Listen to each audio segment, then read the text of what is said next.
اہل کتاب کی طرف سے یہ سوالات پوچھے گئے۔ دوسرا موسیٰ اور خضر علیہم السلام کا واقعہ وہ ہم ڈسکس کر چکے، وہ جیوز اور کرسچنز دونوں کے لیے اہمیت کا حامل ہے۔ اور تیسرا آج آخری واقعہ آئے گا ذوالقرنین بادشاہ سے متعلق، جو اسپیسیفکلی یہودیوں کے لیے بہت رسپیکٹیبل پرسنالٹی تھے۔ ہمارے جو پرانے مفسرین ہیں انہیں اس بادشاہ سے متعلق صحیح علم نہیں تھا، یعنی آج سے 150 سال پہلے تک جب تک کہ ذوالقرنین بادشاہ کا مجسمہ دریافت نہیں ہوا تھا ایران سے، اس وقت تک کسی کو نہیں پتا تھا کہ یہ ذوالقرنین بادشاہ کون ہے۔ بعض پرانے لوگوں نے اسکندر اعظم کو ذوالقرنین ڈکلیئر کر دیا کیونکہ وہ بھی قبل از مسیح تھا، لیکن اس کا تو کوئی کردار موحدانہ ہے ہی نہیں تھا، وہ تو مشرک تھا۔ اس کے علاوہ بھی چند مختلف بادشاہوں کے حوالے سے لوگوں نے لکھا، لیکن کسی کو ڈیفینیٹلی نہیں پتا تھا۔ یہ جس ایرا میں ہم بیٹھے ہیں، ہماری خوش نصیبی ہے کہ ہمیں ذوالقرنین بادشاہ سے متعلق وہ انفارمیشن حاصل ہے جو پچھلے آلموسٹ 1250 سال تک کسی کو نہیں پتا تھی، جب تک کہ کھنڈرات نہیں ملے تھے ایران کے اندر اور ان میں سے مجسمہ ذوالقرنین کا نہیں نکلا تھا۔ وہ جب نکلا تو پھر پوری ہسٹری سامنے آ گئی، اور سب سے پہلے اس ماڈرن ایرا میں مولانا ابوالکلام آزاد رحمہ اللہ تعالی نے اس ٹروتھ کو ریویل کیا، اور ان کی ایفرٹ پوری دنیا میں مانی جاتی ہے۔ مولانا مودودی رحمہ اللہ تعالی نے اسے ایکسیپٹ کیا، ڈاکٹر اسرار صاحب نے ایکسیپٹ کیا، اور سب سے بڑھ کر اہل حدیث علماء جو بڑے ہارڈ لائنر ہیں مولانا ابوالکلام آزاد کے حوالے سے، چونکہ وہ بنو امیہ کے حوالے سے کافی سخت موقف رکھتے تھے اور انہوں نے اہل البیت کا مقدمہ بھی لڑا، لیکن یہ بات ماننے پر وہ بھی مجبور ہوئے۔ آج بھی سعودی عرب سے جو قرآن کی تفسیر تقسیم کی جاتی ہے احسن البیان، وہ ایک پاکستانی اہل حدیث عالم صلاح الدین یوسف صاحب کی لکھی ہوئی ہے۔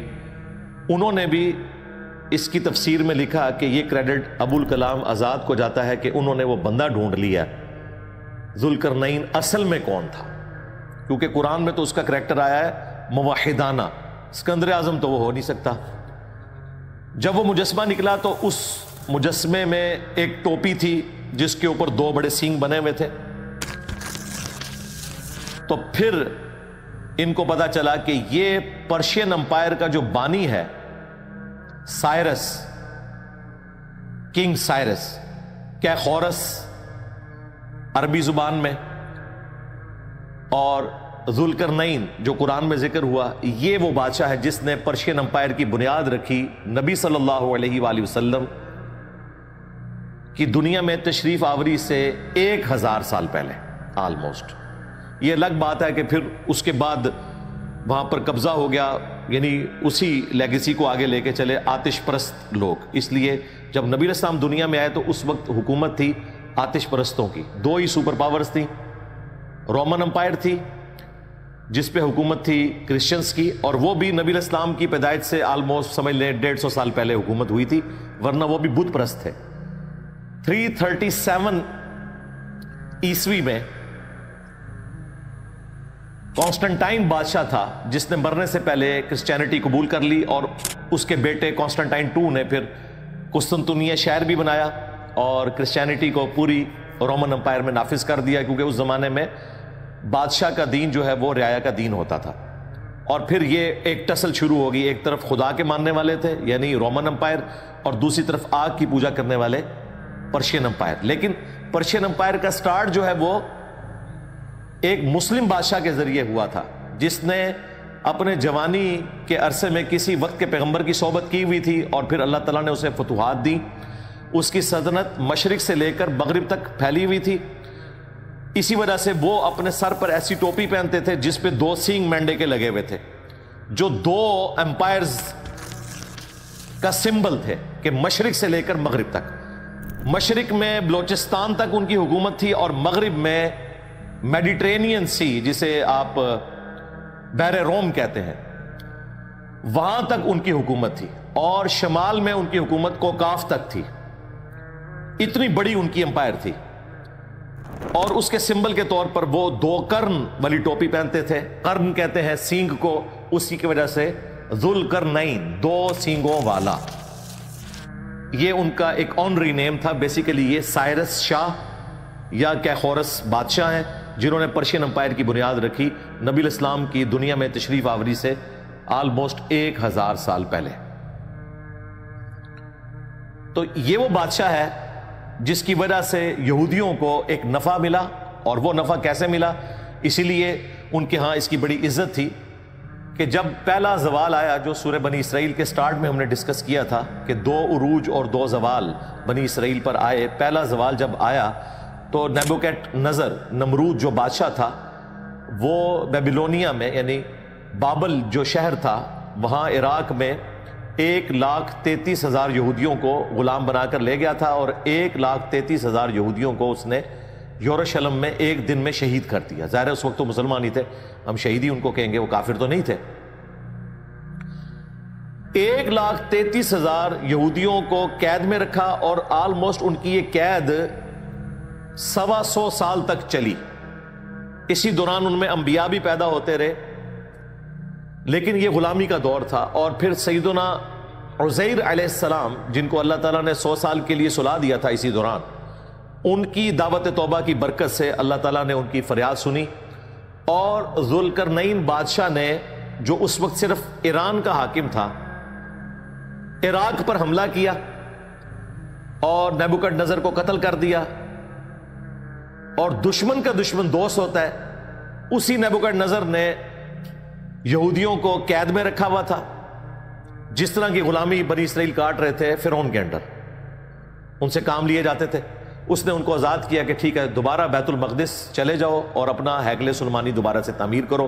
پھر انہوں نے دوبارہ سے ہیکل سلیمانی تعمیر کیا, اور یہ ان کا پھر دوسرا عروج شروع ہوا, جس کا زوال پھر نبی الاسلام کی پیدائش سے آلموسٹ 500 سال پہلے 70 عیسوی میں ٹائٹس نے, جو رومن ایمپرر تھا بت پرست, اس نے یروشلم کو تباہ کیا اور ایک دیوار باقی چھوڑی جو ویلنگ وال آج تک موجود ہے. اور ڈائسپورا ان کا شروع ہوا انتشار. 1917 میں ان کو بالفور ڈکلیریشن ملی ورلڈ وار 1 کے بعد, اور پھر ورلڈ وار 2 کے بعد تو یورپ نے اپنے گناہوں کو دھونے کے لیے مسلمانوں پہ ان کو مسلط کر دیا اور فلسطین کا علاقہ دے دیا, اور آج اسرائیل کی ریاست قائم ہو چکی ہے, ورنہ ان پہ بڑا مشکل وقت تاریخ میں رہا ہے. تو یہ جو ذوالقرنین بادشاہ تھا یہ ہیرو مانا جاتا تھا یہودیوں کے ہاں, کہ اس کی وجہ سے ان کا دوسرا عروج شروع ہوا, کیونکہ اس نے ان کو غلامی سے نجات دی. اسی لیے وہ نبی الاسلام سے سوال پوچھ رہے تھے کہ ذوالقرنین بادشاہ کے بارے میں آپ ہمیں بتائیں. یہ تو وہ پہلو تھا جو یہودیوں کے لیے امپورٹنٹ تھا. مسلمانوں کے اعتبار سے چونکہ اکثر آپ کو پتا ہے جدید جو محققین ہیں وہ تب آزمائی کرتے رہتے ہیں یاجوج اور ماجوج کے حوالے سے, تو ان کا ذکر بھی یہاں پر آئے گا. یہ 2 قومیں تھیں.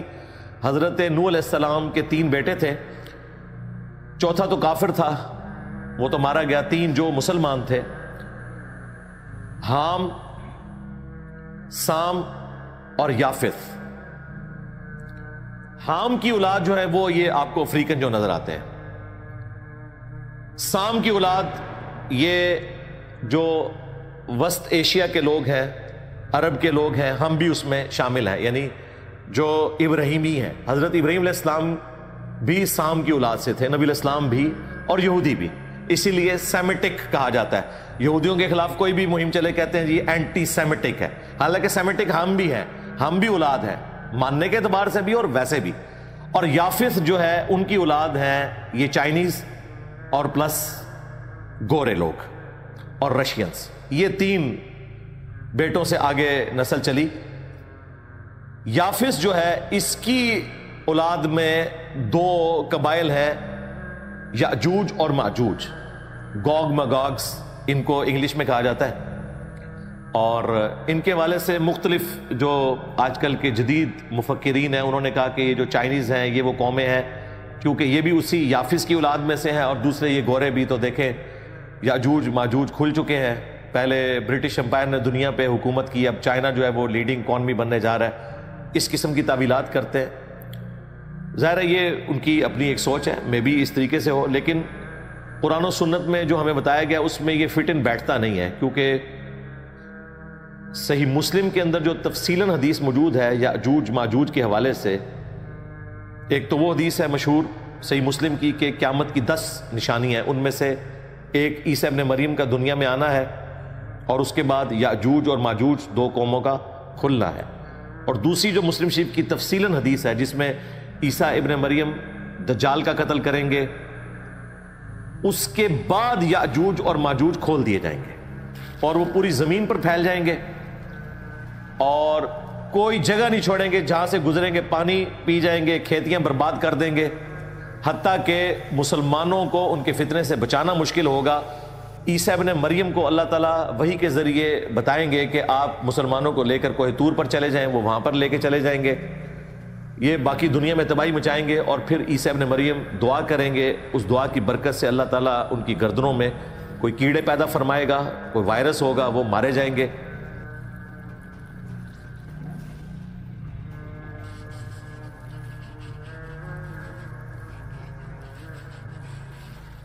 اور پھر ان کی لاشوں سے زمین بھر جائے گی، پھر اللہ تعالیٰ کی طرف سے غیبی پرندے آئیں گے جو ان کی لاشوں کو اٹھا کر لے جائیں گے، اور ان کے جو تیر ہیں وہ 7 سال تک مسلمان ایندھن کے طور پر استعمال کریں گے۔ یہ صحیح مسلم میں پوری تفصیلاً حدیث موجود ہے۔ اس سے تو یہ لگتا ہے کہ یہ قوم جو ہے وہ دجال کے قتل کے بعد کھولی جائے گی۔ اس کی بھی تعویل جدید مفکرین کرتے ہیں، وہ کہتے ہیں بالکل ایسا ہی ہونا ہے۔ پہلے یافس کی جو یہ اولاد ہے یورپین اور امریکن، ان کو مسلمان شکست دیں گے، دجال کو قتل کریں گے، چائنیز اس وقت تک نیوٹرل ہوں گے، اور پھر چائنیز جو ہیں وہ پوری دنیا میں پھیل جائیں گے، کیونکہ ان کی پالیسی ہے کہ وہ کسی سے جنگ نہیں لڑتے، لیکن اینڈ پہ یہ بھی نکلیں گے۔ اور دیکھیں چائنیز جو ہیں وہ کوئی چیز نہیں چھوڑتے، مگرمچھ ہے تو وہ کھا جاتے ہیں، مینڈک وہ کھا جاتے ہیں، سانپ وہ کھا جاتے ہیں۔ ان کے پاس بھی بڑے مضبوط دلائل موجود ہیں اس کو کاؤنٹر کرنے کے لیے، کیونکہ ان کا دعویٰ یہ بھی ہے کہ اگر کوئی اس طرح کی دیوار ہے فزیکلی تو وہ تو گر چکی ہے جس کے بارے میں کلیم کرتے ہیں، اور اگر کوئی غیبی دیوار موجود ہے تو اس کے بارے میں تو ہمیں پتہ نہیں ہے۔ وہ کہتے ہیں وہ دیوار فزیکلی گر چکی اور یہ قومیں دوبارہ سے چڑھائی کر چکی۔ ان کا موقف یہ ہے، ہم اس میں کوئی تباہ آزمائی نہیں کرتے۔ ویسے تو ہمیں تو دور دور تک فی الحال اس طرح کا کوئی فتنہ نظر نہیں آ رہا، اس لیے ہماری زندگی سے تو اس کا کوئی تعلق نہیں رہا۔ جب یہ فتنہ آئے گا تو وہ لوگ دیکھ لیں گے۔ دجال کے اوپر اتنی لوگ ویڈیوز ریکارڈ کرواتے ہیں اور سورۃ الکہف کے اوپر اتنا ٹائم لگاتے ہیں، اور اس میں سے نکالتے کیا ہیں؟ اپنا لقمہ اس کے منہ میں ڈالتے ہیں۔ ہم نے تو واضح بتایا کہ صحیح مسلم میں حدیث ہے، جو سورۃ الکہف کی پہلی 10 آیات حفظ کر لے گا دجال کے فتنے سے بچ جائے گا۔ اب نبی اسلام نے اس کو اس پہ بھی نہیں چھوڑا کہ حفظ سے مراد یہ ہے کہ اس کی کوئی تفسیر یاد ہو اور آپ نے جا کے علمی ڈسکشن کرنی ہے دجال سے، نہیں۔ وہ الگ سے صحیح مسلم میں ایک اور حدیث ہے کہ جب تم دجال کو اپنے سامنے پاؤ تو پہلی 10 آیات تلاوت کر دینا، تمہیں اللہ تعالیٰ اس فتنے سے بچا لے گا۔ تو اس لیے میں نے عرض کی تھی سورۃ الکہف کے سٹارٹ میں کہ روزانہ ان 10 آیات کی تلاوت کریں، آپ کو انشاءاللہ 10 دنوں میں یاد ہو جائیں گی، تو آپ اس فتنے سے بچ جائیں گے۔ باقی یہ جو لوگ تباہ آزمائی کرتے ہیں اور دجالی سسٹم کی بات کرتے ہیں وہ بھی الگ سے موجود ہے۔ دجال ایک پرسنالٹی کے طور پر بھی آنا ہے قرب قیامت میں۔ میں سٹارٹ میں اس کے اوپر تفصیلاً گفتگو کر چکا ہوں، آج تفصیل میں جانے کی ضرورت نہیں۔ آج کا ٹاپک ذوالقرنین بادشاہ، یعنی 2 قرن والا، 2 سینگوں والا۔ ان کے سر پہ سینگ نکلے نہیں ہوئے تھے بلکہ وہ ٹوپی ایسی پہنتے تھے اور وہ علامت ہوتی تھی ان کی اتنی بڑی امپائر کی۔ ان کا ذکر خیر ہونے جا رہا ہے۔ انہوں نے یاجوج اور ماجوج کے خلاف ایک دیوار بنائی تھی۔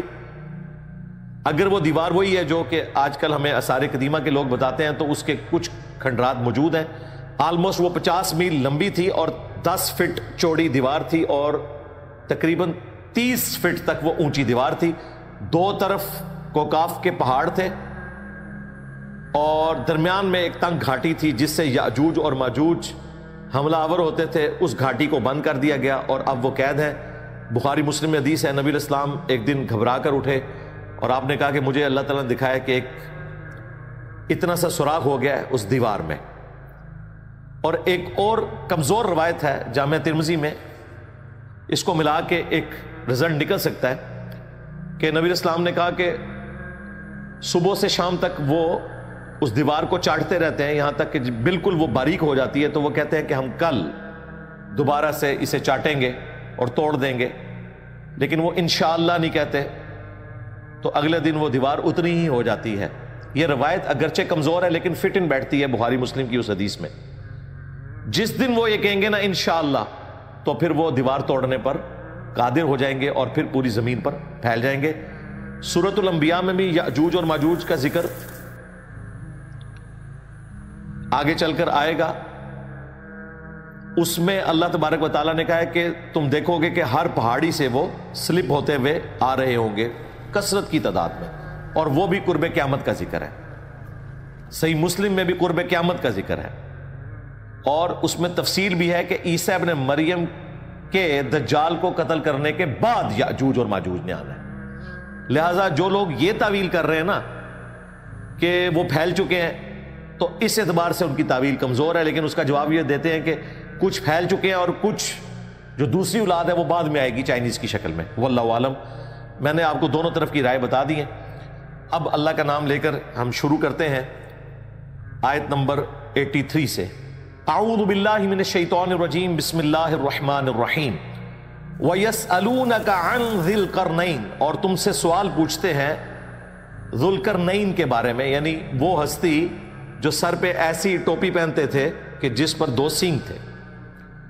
عن کی وجہ سے ذی القرنین ہو گیا، ویسے لفظ ہے ذو القرنین، 2 قرن والا، جس طرح ورڈ ہے ابو ہریرہ، لیکن جب ہم حدیث میں لیتے ہیں تو عن ابی ہریرہ تو یا بن جاتا ہے۔ سنن ابی داود عن ذی القرنین، تم سے ذو القرنین کے بارے میں پوچھتے ہیں۔ قل سأتلو علیکم منہ ذکرا، اے نبی تم فرماؤ ان قریب میں تم سے ان کا حال بیان کروں گا۔ انا، بے شک ہم نے، مکننا لہو فی الارض، انہیں زمین میں تمکن دیا تھا، اقتدار بخشا تھا۔ وآتیناہ من کل شیء سببا، اور ان کو ہم نے تمام ساز و سامان دیے تھے، یعنی اس وقت جتنے بھی ریسورسز اویلیبل تھے ایک بادشاہ کے پاس ہونے چاہیے جو، وہ ان کو ہم نے دیے تھے۔ فَأَتْبَعَ سَبَبًا، تو انہوں نے ایک مہم اڈاپٹ کی، وہ ایک سفر پر نکلے۔ اب یہ وہ چیز ہے جس کو وہ بعض لوگ کہتے ہیں جی یہ سیڑھیوں کا ذکر ہے۔ اللہ کے بندو، پیچھے ذکر ہوا کہ ہم نے ان کو ساز و سامان دیا تھا، ان ریسورسز کے ساتھ انہوں نے ایک مہم اڈاپٹ کی۔ وہ کیا تھی؟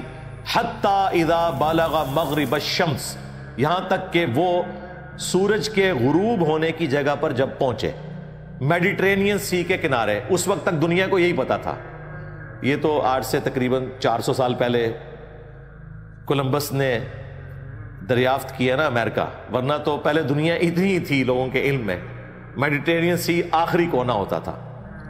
وَجَدَهَا تَغْرُبُ فِي عَيْنٍ حَمِيَةٍ، وہاں انہوں نے سورج کو پایا ایک کیچڑ والے چشمے میں ڈوبتا ہوا۔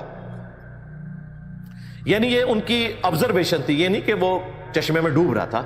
یہ لٹریچر کی زبان میں بات ہوتی ہے، جیسے ہم کہتے ہیں سن رائز اور سن سیٹ، اس میں سن رائز تو ہوتا ہی نہیں، سن سیٹ تو ہوتا ہی نہیں، لیکن امریکن اخبار میں بھی یہی لکھا ہوتا ہے۔ گوگل میں بھی آپ لکھیں سن رائز سن سیٹ، تو اس کا یہ مطلب نہیں کہ گوگل کو سائنس کا نہیں پتا، لٹریچر کی زبان میں کامن آبزرویشن میں یہی ہوتا ہے۔ یہ اکثر ایتھیسٹ بھی اعتراض کرتے ہیں جی قرآن میں لکھا ہے کہ سورج جو ہے وہ کیچڑ میں غروب ہو جاتا ہے، بالکل ایسی بات نہیں لکھی ہوئی۔ اٹ سیمس لائک دیٹ، اس طرح نظر آیا گویا کہ جیسا کہ سمندر کے کنارے بھی آپ کو نظر آتا ہے۔ وجد عندها قوما، وہاں انہوں نے ایک قوم کو پایا، یعنی ذوالقرنین بادشاہ فتوحات کرتے ہوئے میڈیٹرینین سی کے کنارے تک پہنچ گئے، وہاں انہوں نے ایک قوم کو پایا، یعنی فتوحات کا سلسلہ وہاں تک پہنچا۔ قلنا، ہم نے ذوالقرنین سے کہا تھا، یا ذوالقرنین، اے ذوالقرنین۔ اب یہ نبی تو نہیں تھے، غیر نبی تھے۔ نبی علیہ السلام کی دنیا میں تشریف آوری سے پہلے غیر نبی کے اوپر بھی اللہ تعالیٰ الہام اور کشف وہی کر دیا کرتا تھا۔ یہ اسی کی ایک شکل ہے کہ اللہ تعالیٰ نے ان کے دل پر القاء کیا۔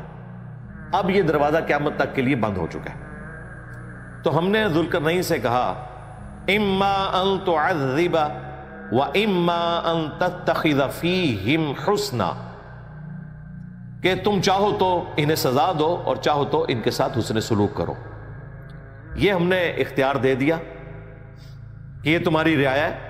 عذاب ظاہر ہے ان کو ہی دینا ہے، اللہ کا ماننے والا عذاب انہی کو دے گا، سزا انہی کو دے گا جو اللہ کے احکامات کو توڑیں گے، اور اچھا سلوک ان کے ساتھ ہوگا جو شریعت کی پابندی کریں گے. اور اس کو کلیریفائی بھی کر دیا گیا. قال، تو ذوالقرنین نے کہا، اما من ظلم، کہ جو کوئی بھی ظلم کی روش اختیار کریں گے، فسق کریں گے، حقوق العباد پامال کریں گے، فسوف نعذبہ، تو عنقریب ہم انہیں سزا دیں گے. ثم يرد الى ربہ، اس کے بعد لوٹا دیا جائے گا اسے اس کے رب کی طرف. فیعذبہ عذابا نکرا، تو پھر وہ بڑا عذاب دے گا. یعنی دنیا میں اگر توبہ نہ کی تو پھر بڑا عذاب آئے گا، ورنہ دنیا میں اگر کسی نے سزا بھگت لی پھر آخرت کا عذاب اس کے لیے نہیں ہے. وَأَمَّا مَنْ آمَنَ، اور جو کوئی ان میں سے ایمان لایا، وَعَمِلَ صَالِحًا، اور اچھے اعمال کیے، فَلَهُ جَزَاءً الْحُسْنَى، تو اس کے لیے پھر اچھا بدلہ ہوگا دنیا میں بھی اور آخرت میں بھی. وَسَنَقُولُ لَهُ مِنْ أَمْرِنَا يُسْرًا، اور ہم اسے حکم دیں گے ایسے احکام بجا لانے کا جو آسان ہوں گے. دنیا میں بھی شریعت کی آسانی اس کے لیے ہوگی، اللہ تعالیٰ دنیا میں بھی حکومت کا حصہ دار بھی اسے بنا دے گا، اور آخرت بھی اس کے لیے ہوگی. تو یہ پہلی جو ان کی مہم تھی وہ مکمل ہوئی. اب دوسری مہم کا ذکر آ رہا ہے. ثم اتبع سببا، اس کے بعد انہوں نے ایک اور راستے پر سفر اختیار کیا. پہلے وہ ایکسٹریم ویسٹ تک گئے تھے، اب ایکسٹریم ایسٹ تک، یہاں تک پہنچے، وہ پاکستان کے بارڈر تک، خراسان تک. حتی اذا بلغ مطلع الشمس، یہاں تک کہ جب وہ سورج کے طلوع ہونے کی جگہ پر پہنچے.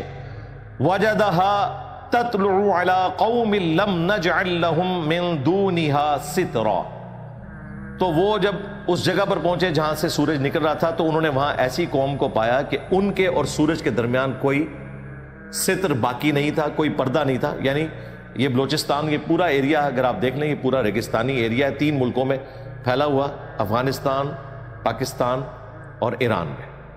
تو ریگستان میں اگر یہ اوپن ایریا ہو تو پھر آپ کے اور سورج کے درمیان کوئی پردہ نہیں ہے.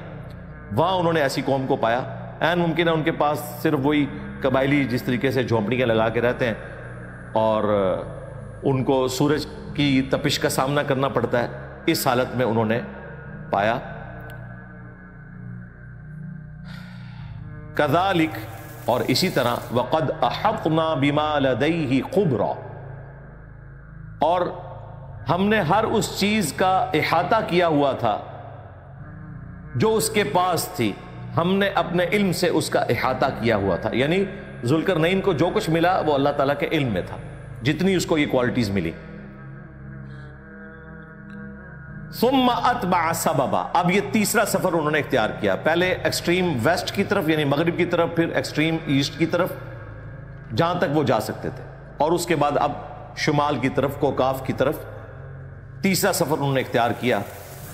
حتی اذا بلغ بین السدین، یہاں تک کہ جب وہ 2 پہاڑوں کے درمیان پہنچے. وجد من دونہما قوما، تو وہاں انہوں نے ایک قوم کو پایا پہاڑوں کے پیچھے. لا یکادون یفقہون قولا، جو اس قسم کی گفتگو کرتے تھے جو یہ سمجھ نہیں سکتے تھے سوائے ایک گفتگو کے، وہ اشاروں کی زبان ہے. یعنی ان کی کوئی مشکل قسم کی زبان تھی جو سمجھ آنے والی نہیں تھی. بہرحال اشاروں کے ذریعے انہوں نے اپنی بات پہنچا لی. اور وہ کیسے پہنچائی؟ قالو، انہوں نے عرض کی، یا ذوالقرنین، اے ذوالقرنین، ان یأجوج و مأجوج، بے شک جو یأجوج اور ماجوج 2 قومیں ہیں، مفسدون فی الارض، انہوں نے زمین میں بڑا فساد مچا رکھا ہے. فہل نجعل لک خرجا،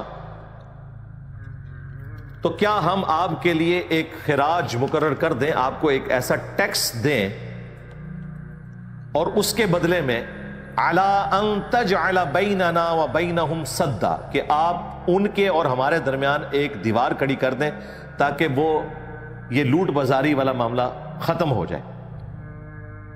یہ جو درمیان کا آلموسٹ کوئی 50 میل کا فاصلہ تھا، اس کے اوپر دیوار آپ ایک بنا دیں، اور مضبوط دیوار ہونی چاہیے. اس کے لیے ہم آپ کو پیسے دے دیتے ہیں، دیواریں چین بھی جو بنی ہوئی ہے نا وہ بھی اسی لیے بنی ہے, اور اس کی لینتھ آپ کو پتا ہے کتنی ہے؟ 20,000 کلومیٹر. ہاں جی, زمین کا سرکمفرنس جو ہے وہ 40,000 کلومیٹر ہے. آدھی زمین کا چکر لگ سکتا ہے, اور یہ کئی سو سال میں بنی ہے دیواریں چین. اور اس کا مقصد بھی یہ تھا کہ دوسری طرف سے قومیں آ کر لوٹتی تھیں ان کو حفاظت کے لیے, اسی لیے انہوں نے جگہ جگہ تھوڑے تھوڑے عرصے بعد وہاں انہوں نے ایک بڑے سے برج بنائے ہوئے تھے جس میں فوجی بیٹھے ہوتے تھے تاکہ وہ آنے والی قوموں کو روک سکیں. گھوڑے بھی اس پہ چل لیتے تھے, کافی چوڑی دیوار. ابھی تو خیر یوٹیوب کی برکت سے آپ ساری چیزیں دیکھ سکتے ہیں. تو یہ دیوار بھی اس لیے بنائی جا رہی تھی کہ کسی طریقے سے ان کو روکا جا سکے. قال ما مکنی فیہ ربی خیر, تو انہوں نے کہا کہ یہ جو تم مجھے دولت کی آفر کر رہے ہو, جو کچھ مجھے میرے رب نے دیا ہے وہ اس سے بہتر ہے. تم صرف مین پاور کے طور پر میری مدد کرو, اللہ نے دولت مجھے دی ہوئی ہے, میں اس کو مینج کر لوں گا, صرف یہ کام کرو. فَأَعِینُونِي بِقُوَّةٍ, پس تم جسمانی مشقت کے ساتھ میری مدد کرو, مین پاور مجھے دو. اجعل بینکم وبینہم ردما, تاکہ میں تمہارے ان کے درمیان ایک آڑ قائم کر دوں. اب حیران کن بات ہے کہ یہ جو آیت ہے نا اس کا یہ ٹکڑا فَأَعِینُونِي بِقُوَّةٍ, اس سے ہمارے دین تصوف کے ماننے والے لوگوں نے غیر اللہ کی مدد ثابت کی ہوئی ہے. آپ تفسیر دیکھیں, اس میں لکھا ہوگا اس سے ثابت ہوا کہ آپ غیر اللہ سے مدد مانگ سکتے ہیں. یعنی ظاہری اسباب کو انہوں نے مرے ہوئے جو لوگ ہیں ان سے مدد مانگنے کے اعتبار سے قیاس کر کے عقیدہ گھڑا ہوا. کہتے ہیں یہ تو اللہ کے نیک بندوں کی سنت ہے کہ وہ مدد مانگتے ہیں. اس سے تو نیک بندے نیچے والے لوگوں سے مدد مانگ رہے ہیں, تو اصولاً یہ چاہیے کہ تمہارے بابوں کو ہم سے مدد مانگنی چاہیے, ہم ان کے مشکل کشا ہیں. لو سامو, کیونکہ ذوالقرنین نے مدد مانگی ہے عوام الناس سے, تو پھر آپ نے صحیح طریقے سے رزلٹ نکالنا ہے. یعنی کہ ہم مشکل کشا ہیں علی اجویری صاحب کے بھی, غوث پاک کے بھی, فرید الدین گنج شکر کے بھی, کیونکہ وہ ہم سے مدد مانگیں گے. ٹھیک ہے, ہمیں قبول ہے, ہم ان کے مشکل کشا ہیں. ظاہری اسباب, مرنے کے بعد نہیں, دنیا میں مرنے کے بعد آخرت کی زندگی میں جو ہے اس کا اس دنیا سے کوئی رشتہ نہیں. کہتے ہیں نہیں جی شہید زندہ ہے, ہم کہتے ہیں شہید زندہ ہے تو اس کی بیوہ نکاح کیوں کر لیتی ہے؟ جس کا خاوند زندہ ہو اس کی عورت نکاح کرے تو وہ تو بدکار عورت ہے. کہتے ہیں نہیں وہ زندگی اور ہے. ہم کہتے ہیں یہی تو آپ کو بتانا چاہ رہے ہیں, وہ زندگی اور ہے, اس دنیا میں کمیونیکیشن نہیں ہو سکتی. تو آپ مدد کریں مین پاور کے ذریعے, میں آپ کے اور ان کے درمیان ایک آڑ قائم کر دوں گا. اور وہ آڑ کیسی ہوگی؟ آتونی زبر الحدید, میرے پاس لاؤ لوہے کی بڑی بڑی چادریں, یعنی لوہے کی چادروں کے ساتھ وہ تعمیر کی گئی دیوار, وہ پتھروں کی دیوار نہیں, لوہے کی.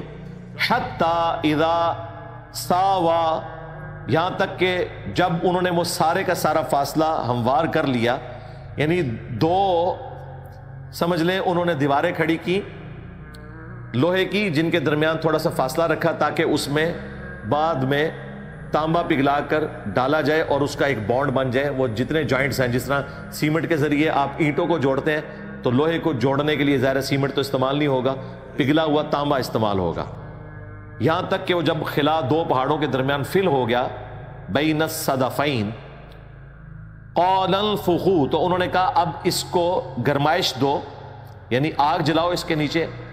حتی اذا جعلہ نارا, یہاں تک کہ لوہا جب آگ بن جائے یعنی خوب گرم ہو جائے. قالا, تو انہوں نے فرمایا آتونی افرغ علیہ قطرا, میرے پاس پگھلا ہوا تانبا لاؤ میں اس میں ڈالوں.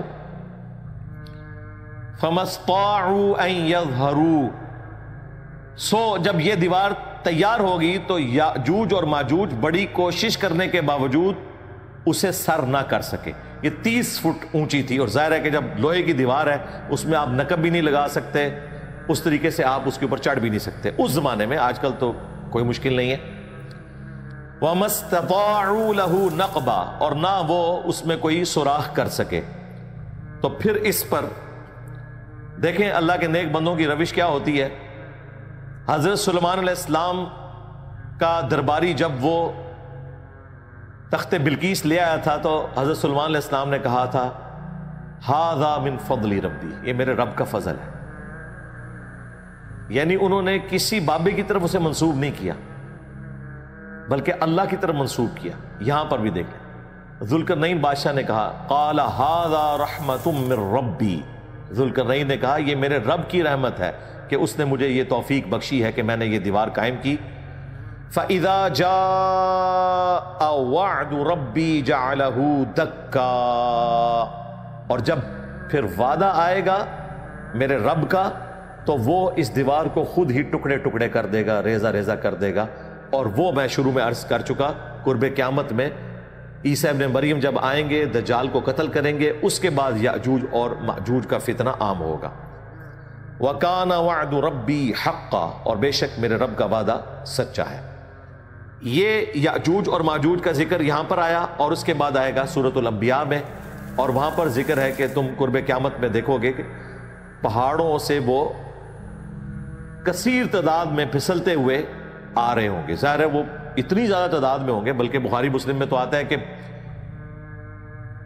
ہر 1000 میں سے 999 جہنمی اور ایک جنتی، اور وہ 999 جو ہیں وہ اکثریت یاجوج اور ماجوج کی ہوگی۔ وَكَانَ وَعْدُ رَبِّي حَقًّا، اور بے شک میرے رب کا وعدہ سچا ہوا کرتا ہے۔ وَتَرَكْنَا بَعْضَهُمْ يَوْمَئِذٍ يَمُوجُ فِي بَعْضٍ، اور جب وہ دن آئیں گے یاجوج اور ماجوج کے کھلنے کے، تو وہ موجوں کی طرح ایک دوسرے میں گھس جائیں گے، اور پھر اس کے بعد الٹیمیٹلی قیامت آ جائے گی۔ وَنُفِخَ فِي الصُّورِ، اور پھر پھونکا جائے گا سور۔ فَجَمَعْنَاهُمْ جَمْعًا، پھر ہم سب لوگوں کو جمع کر دیں گے۔